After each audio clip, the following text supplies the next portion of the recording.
நான் என்ன கேட்கிறேன், இந்த அம்மா சொல்ற பிஜேபி ஆளுகின்ற குஜராத் இருக்குல்ல, அந்த சூரத் நகரம் எதுக்கு பேர் போனது?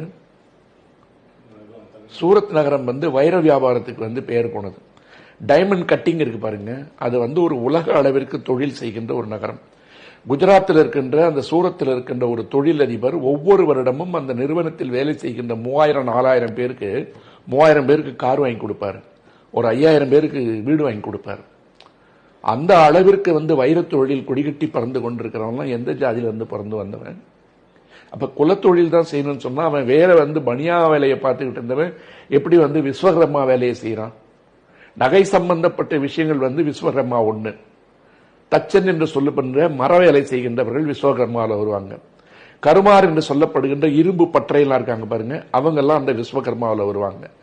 விஸ்வகர்மாவில் வருகின்றவர்கள் அவர்கள் பொதுவாக வேற வீடுகளில் சாப்பிட மாட்டாங்க, பூணூல் போட்டிருப்பாங்க. சின்ன வயசுல எங்க ஊர்ல தட்டார்லாம் எங்க வீட்டிலே தங்கி நகை செய்வாங்க. செய்யும்போது ஊர்ல இருக்கிறவங்க எல்லாமே கொண்டு அந்த நகையை கொடுத்துட்டு போவாங்க. மாசக்கணக்கில் உட்காந்து எங்க வீட்டுல அவங்க உட்கார்ந்து அந்த நகையெல்லாம் செய்யும் போது கூட தனியா தான் அவங்க சமைச்சு சாப்பிடுவாங்க, நம்ம வீட்டில் சாப்பிட மாட்டாங்க. அப்புறம் இருந்த பழக்கம் சாதாரணமா பூணூல் தான் போட்டிருப்பாங்க. ஆகவே அவர்கள் பிராமணர்களோடு ஒட்டவில்லை என்று சொன்னாலும் கூட அவர்களுக்கு என்று சில தனி பழக்க வழக்கம் இருக்கு. இவன் ஒட்டுமொத்தமா அதுக்கு விஸ்வகர்மா திட்டம்னு பேர் வச்சுட்டு 1 லட்சம் 2 லட்சம் தானே அங்க கடன் கொடுப்பேன்னு சொல்றவன் 10 லட்சம் கொடுக்க மாட்டாங்க, 20 லட்சம் கொடுக்க மாட்டாங்க, 50 லட்சம் கொடுக்க மாட்டாங்க. ஏன்னா அந்த குலத்தொழில் செய்வது என்பதை ஊக்குவிப்பது மட்டுமல்ல, அந்தந்த ஜாதியில் இருக்கவன் அந்தந்த வேலையை தான் செய்யணுங்கிறத அரசாங்கத்தினுடைய திட்டமா அறிவிக்கிறது எவ்வளவு மடமையான திட்டம் என்பதை படித்த வானதியால், சட்டம் படித்த வானதியால், வழக்கறிஞர் வானதியால் உணர முடியவில்லை என்பது அரசியல் அமைப்பு சட்டத்திற்கு அவமானம், அவர் படித்த படிப்பிற்கு அவமானம், அவர் செய்து கொண்டிருந்த தொழிலுக்கு அவமானம். இப்ப இந்த குலத்தொழில் செய்யறதுக்கு நீங்க ஏன் வரமாட்டேங்கிறீங்க? உங்க தொழிலுக்கு தான் எல்லாரும் நாங்க லோன் கொடுத்தா தமிழ்நாடு மட்டும் அதை பயன்படுத்தி கொள்ள மாட்டேன்னு சொல்லுதுன்னு சொன்னா தமிழ்நாடு சொரணையோடு வாழ்கிறது, தமிழ்நாடு கேள்வி கேட்கிறது. மக்களை இப்படி பிரித்தாள்வதை தமிழ்நாடு ஏற்றுக்கொள்வதில்லை. நீங்க விஸ்வகர்மா திட்டத்துல 18 ஜாதிகளை நாங்க கொண்டு உள்ள வச்சிருக்கோம்னு சொல்லிட்டு முடிவெட்டுறவனுக்கு நாங்க பணம் கொடுக்கிறோம், செருப்பு தைக்கிறவனுக்கு நாங்க பணம் கொடுக்கிறோம். ஒரு முட்டாள் 4 நாளைக்கு முன்னாடி பேசுறோம், செருப்பு தைச்சிக்கிட்டு இந்த ஆப்ரஹாம் லிங்கர் ஜனாதிபதி ஆனாரா இல்லையான்னு.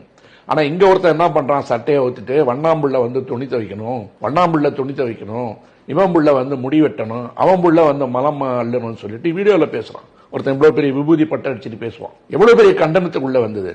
அப்படி சனாதன சக்திகளால் தொழில் மற்ற மாநிலங்கள் இதை பயன்படுத்தி அவங்க தொழில முன்னேறாங்க, நீங்களும் தொழில முன்னேறுங்க அப்படின்னு அவங்க. நான் என்ன சொல்றேன், அர்ஜுன் சம்பத் யாரு? அர்ஜுன் சம்பத் யாரு? குலத்தொழில் தான் பார்க்கணும்னு சொன்னா அர்ஜுன் சம்பத் இந்து மக்கள் கட்சி நடத்தக்கூடாது. அவர் என்ன தொழில் செய்யணும்னு அவர்கிட்ட தான் போய் கேட்கணும். அவ்வளவுதான் என்னால சொல்ல முடியும். வானதி சீனிவாசன் போய் அர்ஜுன் சம்பத்தை கூப்பிட்டு கேட்டுட்டு வரட்டும், நீ ஏன்டா ஒரு கட்சிக்கு தலைவனா உட்காந்துட்டு போற இடம்லாம் வம்போலத்திட்டு இருக்க, பெண்கள்கிட்ட போய் அநாகரிகமா நடந்துக்கிறேன்னு முதல்ல கேட்கட்டும். அது குலத்தொழிலா? அர்ஜுன் சம்பத்துக்கு கோவம் வரவேனா? அர்ஜுன் சம்பத்துக்கும் சேர்த்துதான் நம்ம பேசுறோம். ஆகவே வானதி பேசுவது என்பது நான் சொன்ன இந்த லிஸ்ட், இவங்களெல்லாம் கட்சிக்குள்ளார எப்படின்னு கேட்டீங்கன்னா ரொம்ப நோவாம நோம்பு கும்பிடுறவங்க. அப்படி பாத்தீங்கன்னா வேதம் சொன்னபடி, சனாதனம் சொன்னபடி குலத்தொழிலை எல்லாம் செய்யணும்னு சொன்னா விஸ்வகர்மா திட்டம்ன்றது என்ன? குருகுலம். அது குருகுலத்தில் போய் உட்காந்துட்டு நீ தொழில் கத்துட்டு வரணுங்கிறான். இன்றைக்கு படித்த இளைஞர்கள், எனக்கு தெரிஞ்ச விஸ்வகர்மா பிள்ளைங்கள பல பேர் ஆடிட்டரா இருக்கான். எனக்கு தெரிஞ்ச என்னுடைய ஜூனியர்ஸோட பையன்லாம் ஆடிட்டரா இருக்கான், டாக்டருக்கு படிச்சிருக்காங்க, வெளிநாட்டில் போய் வேலை செய்யறான்.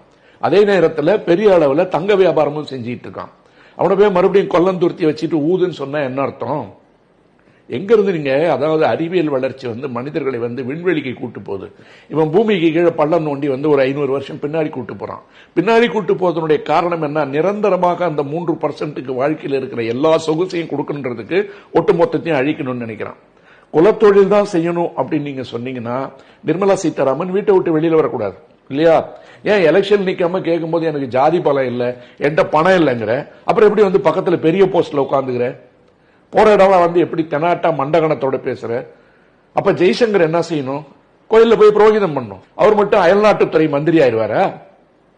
அப்ப உங்களுக்கு மட்டும் எழுதி வச்சிருக்கு, பட்டா போட்டிருக்கா, வெள்ளக்காரங்க கொடுத்த இங்கிலீஷை பிச்சை எடுத்து படிச்சுட்டு அதையே உங்களுடைய மூலதனமாக காட்டிக்கொண்டு அதன் மூலமாக உயர்வு மனப்பான்மையில் வந்து மற்றவர்கள் எல்லாம் படிக்காதவர்களாகவே இருக்க வேண்டும் என்பதற்காக தாழ்வு மனப்பான்மையை அடுத்தவருடைய மண்டைக்குள் ஊசிகளாக ஏற்றி ஒரு சமுதாயத்தை வந்து கண்மூடித்தனமாக வந்து 200 300 வருஷம் இல்ல 2000 வருஷமா வச்சுட்டீங்க.